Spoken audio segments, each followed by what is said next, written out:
Hello and welcome to a special edition of Turtle WoW News with Vrograg. I'm your news anchor orc, Vrograg Fishlayer, here to bring you special coverage of a press briefing with Akalix, the community manager, in the wake of the momentous occasion of 2 new realms being opened last week. We'll make sure to fill everyone in on the big events of the week of September 12th, 2023, give some context for those stories. Then, while waiting for the briefing to start, we'll cut to Market Watch and then jump right back in to the briefing itself.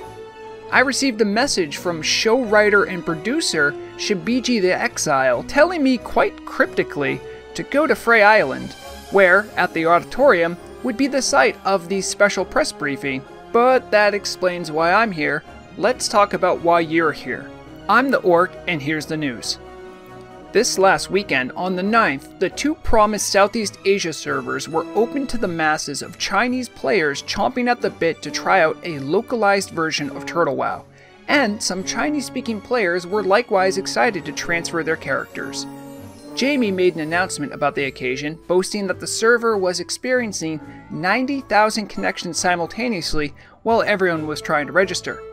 He also cautioned, perhaps prophetically, that if things were very crowded, the schedule would have to be pushed back by a day.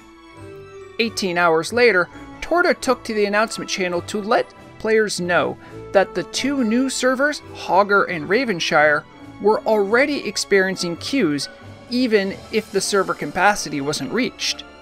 The issue, according to sources, seems to be one of hosting providers and not simply one of overcrowding.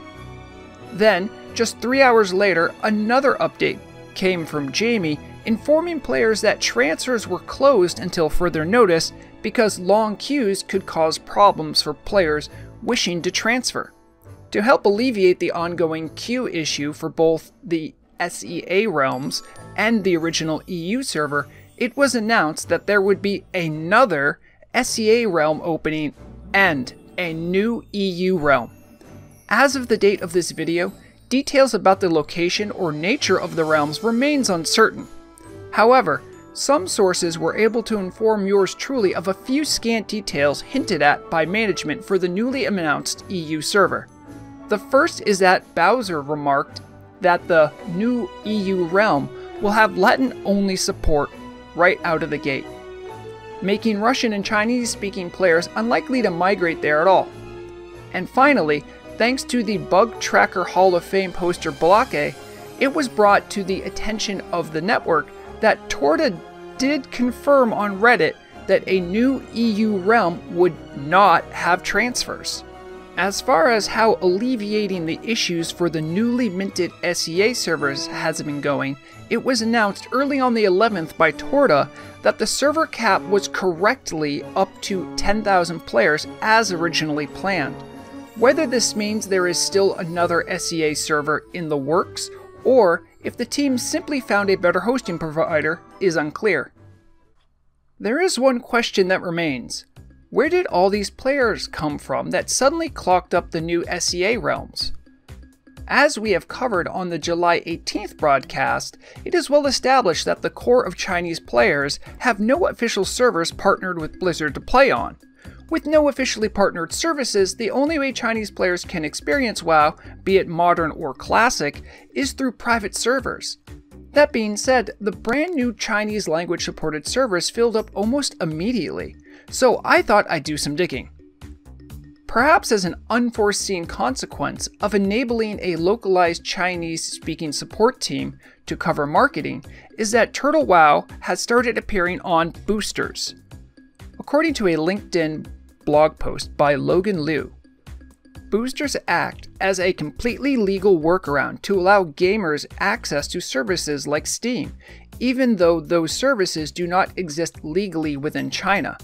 Essentially, they are curated VPNs that give a strong boost to the normally abysmal ping from standard cheap or free VPNs. These boosters, acting as gateways for Chinese gamers, will show off new products and services they offer for their gaming VPN. After a little digging, I was able to find an article written and hosted on Bilibili just days ago, Bilibili is a popular social media site within China, and this article gives instructions to players on how to access Turtle WoW. Step 1 involves having access to a certain booster, which clear as day shows Turtle WoW as one of the products they offer VPN services for. While confirming everything for this story is pretty difficult, since most of my research involves copy-pasting into Google Translate, this shows that the efforts made by the Chinese support team to get the word out about the new servers was very successful. Having Turtle WoW shown on these booster services could mean head management might be scrambling to deal with even longer queues for their SEA realms than previously considered, and might delay the transfers for Chinese players hoping to leave the EU server and play on Hogger, Ravenshire, and the yet-to-be-named third SEA realm. As always, we'll continue to follow this story, and I'll be looking deeper into understanding the relationship between these booster services and the SEA realms themselves.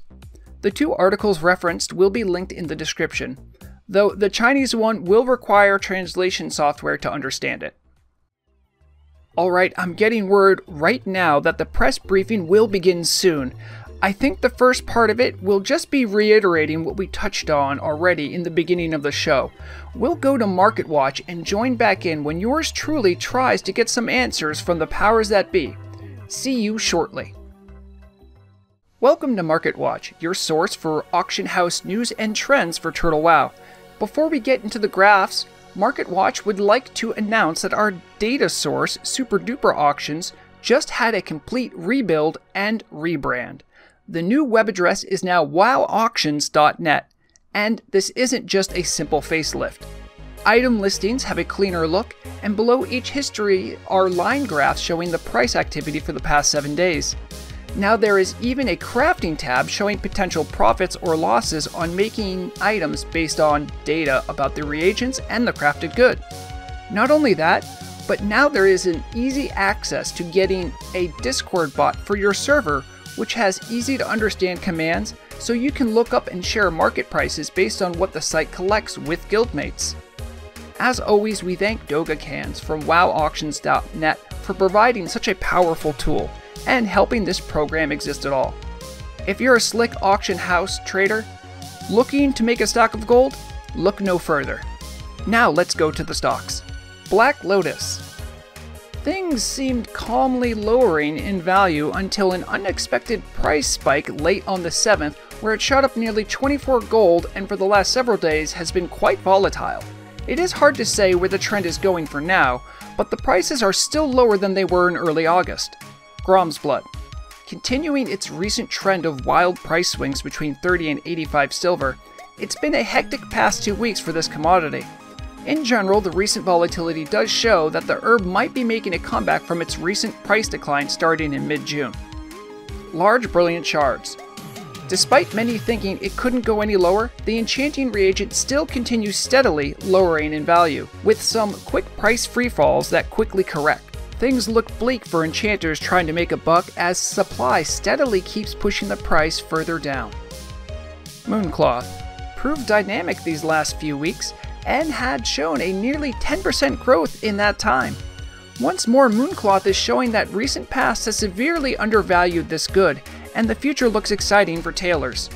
Stone Scale Eel marginally fell a few percent in value in the short term, only once breaking into the mid-30s of silvers late on the 4th. If you believe in patterns for this fish, then you might be expecting a little bump in value the next few weeks, so be prepared. Arcane Crystals continue their meteoric rise, and on the 6th, experience a massive price spike, capping at 47 gold before slowly falling down. The demand is continuing to not be met by the ever-growing population of the server, and it's hard to know where it will ever stop. Cured Rugged Hide picks up from last report as a dynamic and exciting stock to watch, with a big price jump on the 6th, capping at 40 gold and showing otherwise moderate price appreciation. These recent prices are unrivaled in the history of the hide and are proving that demand for the good remains high. Now on to the SNV7, the index that follows an amalgamation of all the previous stocks. The simultaneous price hikes of Mooncloth, Cured Rugged Hide, and the ever-growing Arcane Crystals pushed the index beyond 19 for the first time in the index's history. This sharp increase is indicating some small inflation and a very competitive auction house environment. Be wary. No doubt all the news of the server transfers and expansions are causing a lot more growth than normal. Thank you for joining us here at Market Watch. Make sure to study up before making your purchases, because time is money. Now, let's join Vrograg, who should be just about ready to start asking questions at the press briefing. Are there any questions in the audience? You there, the green one in the front. Thank you, Mr. Akalix.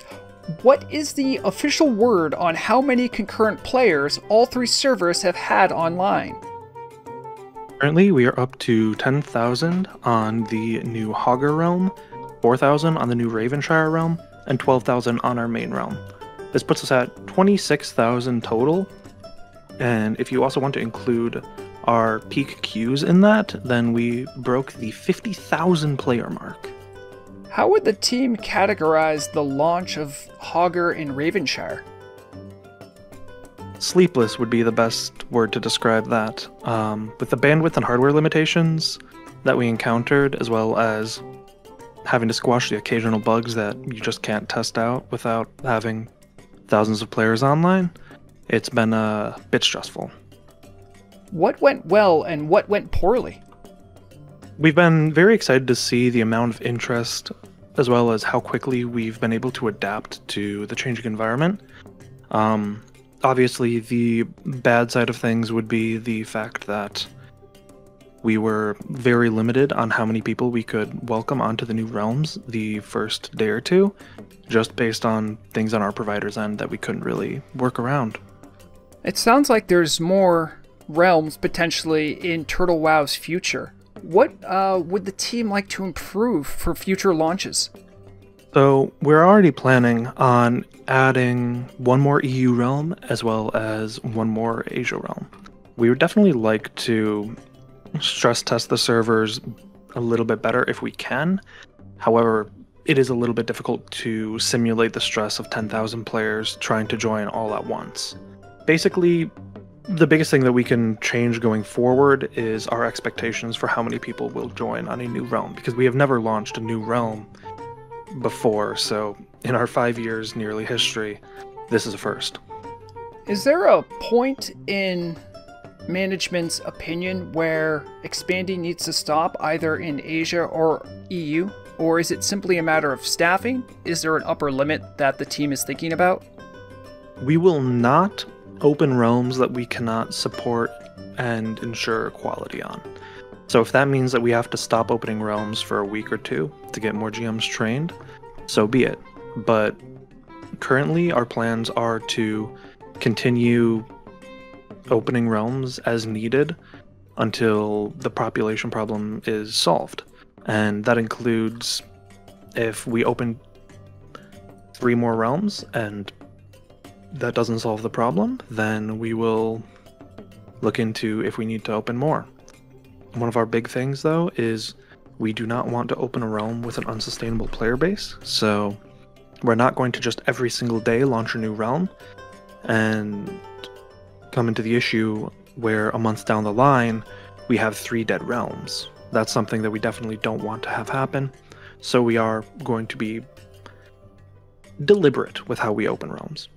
Now, the big news that came out recently was about a new EU server being proposed and perhaps planned. Is there any word about the nature of this server or realm in particular? Are there any plans about making it hardcore or a PvP server to better cater to Turtle's widening audience?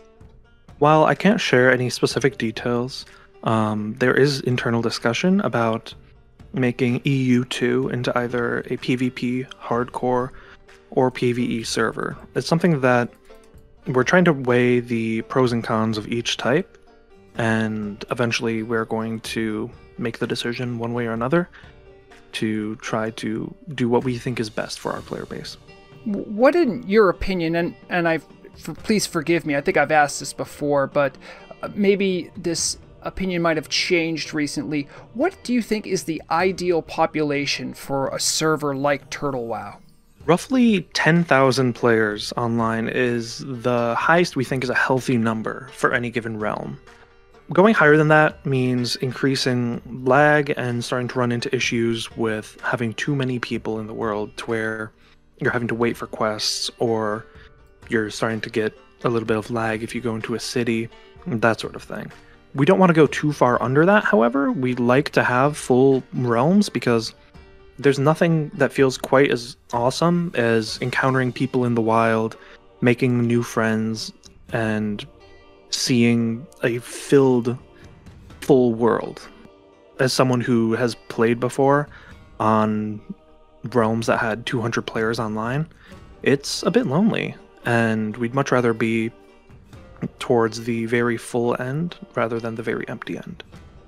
When you say 10,000, do you mean 10,000 current online at one time, or do you mean 10,000 active players who log in somewhat daily? 10,000 concurrent players. So much how right now there are 12,000 online on the EU1 server. We think that about 10,000 is our ideal number. It seems like the Turtle team is expanding rather rapidly. How is the team meeting the staffing demand? Are there any plans in the future to continue hiring? So throughout our various different departments, I've been bringing on a good amount of new people, and it's not something that can be done instantly, especially with the biggest demand right now being our GM team, which any new GM requires a minimum of 20 hours of hands-on training with one of our senior GMs. So I'm trying, as well as my senior GMs are trying, to recruit new GMs as quickly as we can to ensure that we don't have any sort of understaffing issues with the potential of new realms. However, there is a limit to how much we can do. So we are recruiting on multiple fronts, whether that is people for more of our design production side or people who are on our support side. But unfortunately, there is a bit of a bottleneck when it comes to just needing the raw hours of training, because we don't want to have any issues where we have GMs who had 1 hour of training, don't know what's going on, and then start getting a bunch of tickets wrong. Because we want to ensure that we have a high quality support experience where people can get both fast and accurate high quality support. If people are interested in joining the Turtle team in any way, shape, or form, what would be the best resource for them to see if they might be a good candidate? The best general thing to keep in mind is we prefer people who have at least a little bit of experience or a bit of a portfolio to show. So if you are interested in joining our sound design team, hopefully you'll have some sort of, maybe you can send me a few pieces that you've composed. If you're interested in joining our narrative team, you can send me some things you've written.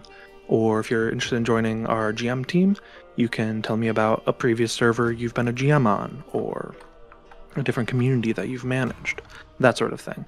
But generally, if you're interested in joining the Turtle WoW team, best thing you can do is reach out to me, Akalix, via Discord.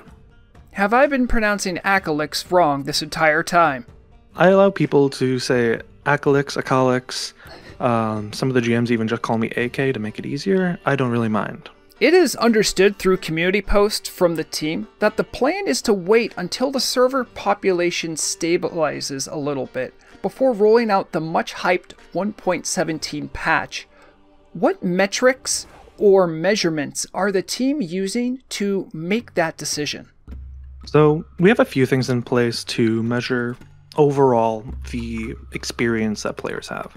One of the things that we added was a threshold counter that is permanently going to be accessible to GMs to monitor, where we added the hardcore protection after a certain lag level is hit.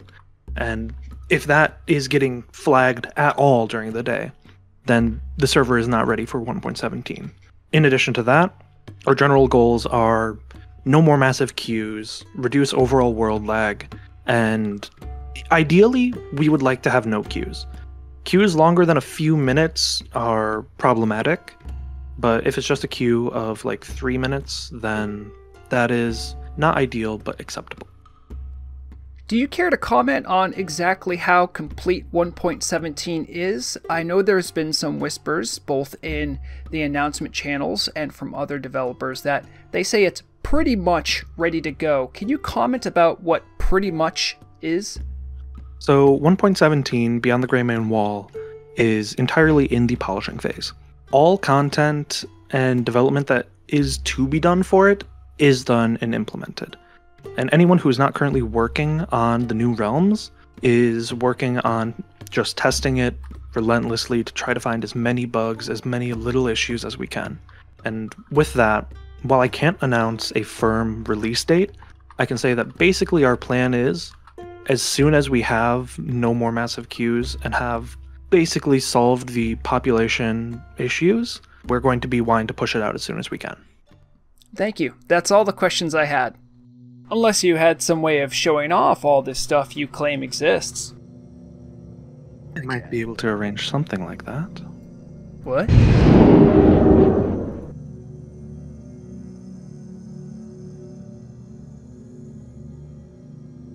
What? Akalix, where am I? Welcome to the land of the ravens. How do I get back? You want to go back? There's no coming back from beyond the Greymane Wall. Okay. This doesn't feel like our world. I've never been to this spot. I'll investigate what I can, and I'll be sure to share it with everyone later, but Shabiji's gonna have my hide if I'm not back in time for the next broadcast. No, don't worry. A lesser god like that can't find you here.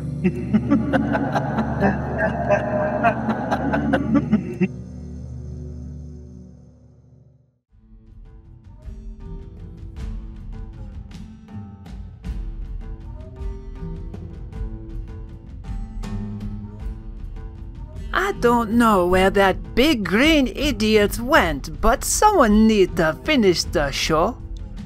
Vrograg will be back, or I'll have his hide. That Akalix is the bad juju, man. You better like and subscribe, and maybe the orc will be around this weekend to go fishing with ya. Farewell, man, and remember, the deadliest weapon be knowledge.